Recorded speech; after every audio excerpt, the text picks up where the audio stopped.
தரணி வாழ் தமிழர்களின் இதய ஒலி தமிழன் 24.com. மூன்றாவது ஈரானிய கப்பலுக்கு அடைக்கலம் வழங்கிய இந்தியா. மன்னாரில் மாயமான பெருந்தொகை தங்க நகைகள், 4 பெண்கள் அதிரடி கைது. அதிக ஆபத்துள்ள பயண இடமாக இலங்கை, முற்றாக மறுத்த வெளிநாடொன்றின் உயர் ஸ்தானிகர் ஆலயம். முன்கூட்டியே தீர்மானிக்கப்பட்ட அலி ஹமீனியின் மரணம், இஸ்ரேல் வெளியிட்டுள்ள தகவல். யாழ் படகு விபத்து, அவசர விசாரணை முன்னெடுக்குமாறு அமைச்சர் பணிப்புரை.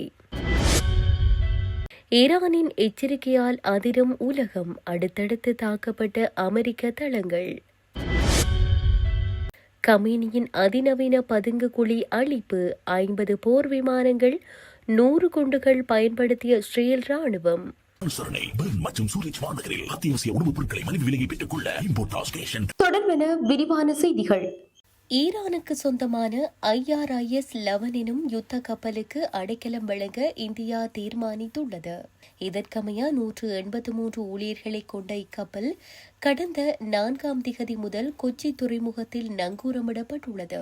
IRIS-11 கப்பலானது கடந்த பிப்ரவரி மாதம் 28ஆம் திகதி அடைக்கலம் கோரியிருந்த நிலையில் மார்ச் 1ஆம் திகதி அதற்கான அனுமதி வழங்கப்பட்டதாக இந்திய ஊடகங்கள் தகவல் தெரிவிக்கின்றன. சமீபத்திய நாட்களில் இந்திய பெருங்கடலில் நடக்கும் நிகழ்வுகளுடன் தொடர்புடைய 3வது ஈரானிய கடற்படை கப்பல் இதுவாகும். இந்திய கடற்படை பயிற்சிகளில் இருந்து திரும்பும் போது இலங்கையின் தெற்கு கடற்கரையிலிருந்து சுமார் 40 கடல் மைல் தொலைவில் சர்வதேச கடற்பரப்பில் ஈரானிய போர்க்கப்பலான IRIS டெனாவை அமெரிக்க நீர்மூழ்கி கப்பல் டார்பிடோ செய்து மூழ்கடித்தது.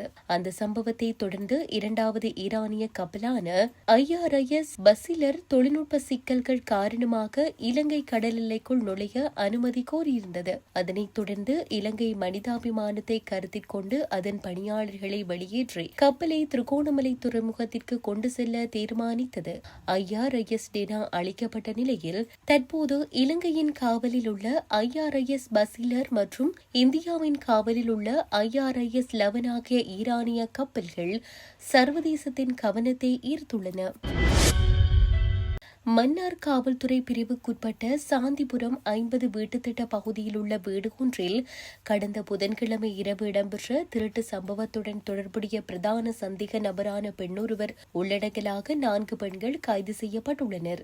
இதன்போது திருடப்பட்ட பல லட்சம் ரூபாய் பெறுமதியான நகைகள் மற்றும் பெருந்தொகை பணம் ஆகியவற்றையும் அவர்களிடமிருந்து காவல்துறையினர் மீட்டுள்ளனர். மன்னார் சாந்திபுரம் 50 வீட்டுத்திட்ட பகுதியில் உள்ள வீடு ஒன்றில் கடந்த புதன்கிழமை இரவு பாரிய திருட்டு சம்பவம் ஒன்று இடம்பெற்றுள்ளமை குறித்த சம்பந்தப்பட்ட வீட்டின் உரிமையாளர் நேற்று வியாழக்கிழமை மன்னார் காவல் நிலையத்தில் முறைப்பாடு செய்துள்ளார். இதன்போது குறித்த வீட்டிலிருந்து தாலிக்கொடி, சங்கிலி, காப்பு உள்ளிட்ட 15 பவுன் தங்க நகைகளும் 4,35,000 ரூபாய் பணமும் காணாமல் போனதாக தெரிவிக்கப்பட்டுள்ளது. அதன்படி முறைப்பாடுகளுக்கு அமைவாக மன்னார் காவல்துறையினர் முன்னெடுத்த விசேட தேடுதல் நடவடிக்கைகளின் போது பிரதான சந்தேக நபரான பெண் கைது செய்யப்பட்டார். அவரிடம் மேற்கொள்ளப்பட்ட விசாரணைகளின் போது ஏனைய சந்தேக நபர்கள் கைது செய்யப்பட்டுள்ளதோடு அவர்களிடமிருந்து திருடப்பட்ட சுமார் 56 லட்சம் ரூபாய் மதிப்புள்ள 15 பவுன் தங்க நகைகள் மற்றும் பணம் என்பன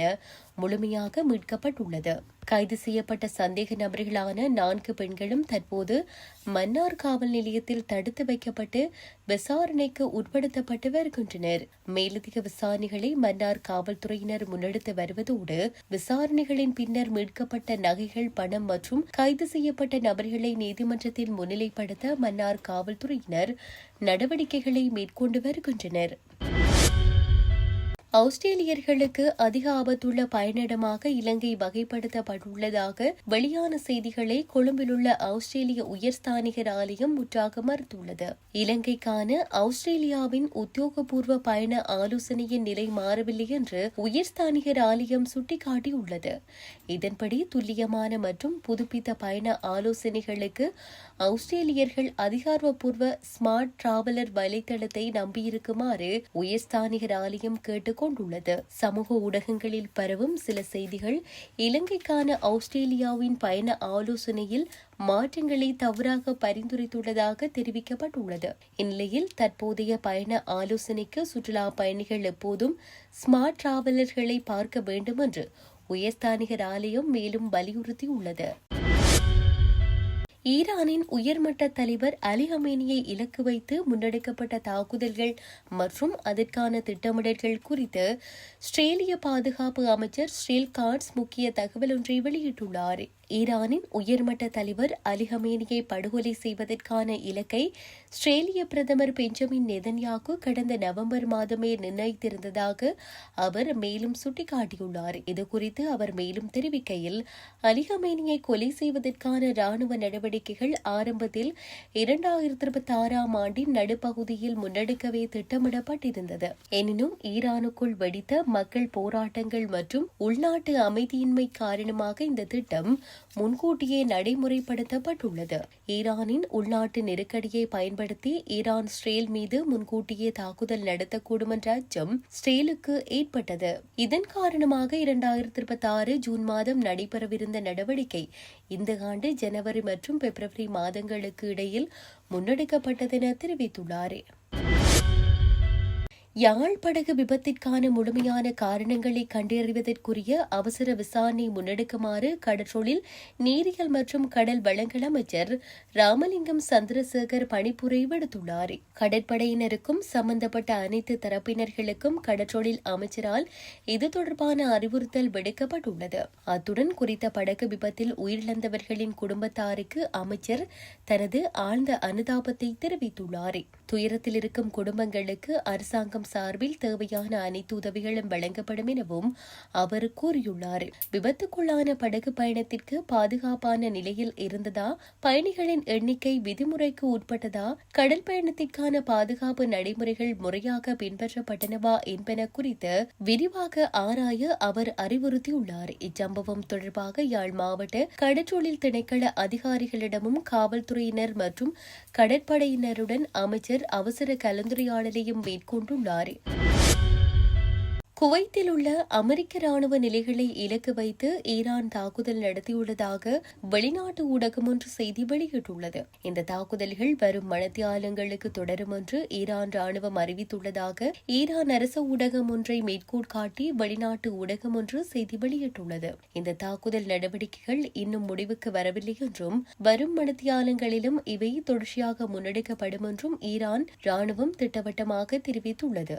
அமெரிக்க மற்றும் ஆஸ்திரேலிய கூட்டு படைகள் ஈரான் மீது மேற்கொண்டு வரும் ராணுவ நடவடிக்கைகளுக்கு பதிலடியாகவே ஈரான் இந்த தாக்குதல்களை முன்னெடுத்து வருவதாக தெரிவிக்கப்படுகிறது. தற்போது ஏற்பட்டுள்ள இந்த யுத்த சூழ்நிலை காரணமாக குவைத்தில் உள்ள அமெரிக்க தூதரகம் தனது செயற்பாடுகளை இடைநிறுத்தியுள்ளதுடன் குவைத் வான் பாதுகாப்பு துறையினரும் அவசர நிலைப்பாட்டில் வைக்கப்பட்டுள்ளனர். தெஹ்ரானில் அமைந்துள்ள ஈரானின் முன்னாள் உயர்மட்ட தலைவருக்கு சொந்தமான ரகசிய நிலத்தடி பதுங்குகுழி ஒன்றை தாம் அளித்துள்ளதாக ஆஸ்திரேலிய ராணுவம் கூறியுள்ளது. ஈரானின் முன்னாள் உயர்மட்ட தலைவர் அலி ஹமேனி உயிருடன் இருந்தபோது அவருக்காக உருவாக்கப்பட்ட பிரம்மாண்டமான நிலத்தடி பதுங்குகுழி ஒன்றை இலக்கு வைத்து பாரிய வான் தாக்குதலை நடத்தியுள்ளதாக அல் ஜசீரா செய்திகள் தெரிவிக்கின்றன. சுமார் 50 ஆஸ்திரேலிய போர் வானூர்திகள் தாக்குதலில் ஈடுபடுத்தப்பட்டதாக தெரிவிக்கப்படுகின்றது. தெஹ்ரானின் மைய பகுதியில் அமைந்துள்ள இந்த நிலத்தடி வளாகத்தின் மீது சுமார் 100 குண்டுகள் வீசப்பட்டு அவை முற்றாக அழிக்கப்பட்டுள்ளன. இந்த நிலத்தடி வளாகம் தெஹ்ரான் நகரின் பல வீதிகளுக்கு கீழ் நீண்டு பரந்திருப்பதாகவும் இதில் உயர்மட்ட கூட்டங்களை நடத்துவதற்கான பிரத்யேக அறைகள் மற்றும் பல நுழைவாயில்கள் இருந்ததாகவும் ஸ்டேல் குறிப்பிட்டுள்ளது. அலி ஹமேனி கொல்லப்பட்ட பின்னரும் ஈரான் அரசாங்கத்தின் சிரேஷ்ட அதிகாரிகள் மற்றும் பாதுகாப்பு பிரிவினர் இந்த நிலத்தடி வசதியை தொடர்ந்து பயன்படுத்தி வந்ததாக ஸ்டேல் உரிமை கோரியுள்ளது. ஸ்டேல் உளவுத்துறையின் பிரிவு 8200 மற்றும் பிரிவு 9900 ஆகியன பல வருடங்களாக மேற்கொண்ட நுணுக்கமான திட்டமிடலின் பின்னரே இந்த தாக்குதல் மிக துல்லியமாக முன்னெடுக்கப்பட்டுள்ளதாக தெரிவிக்கப்படுகின்றது.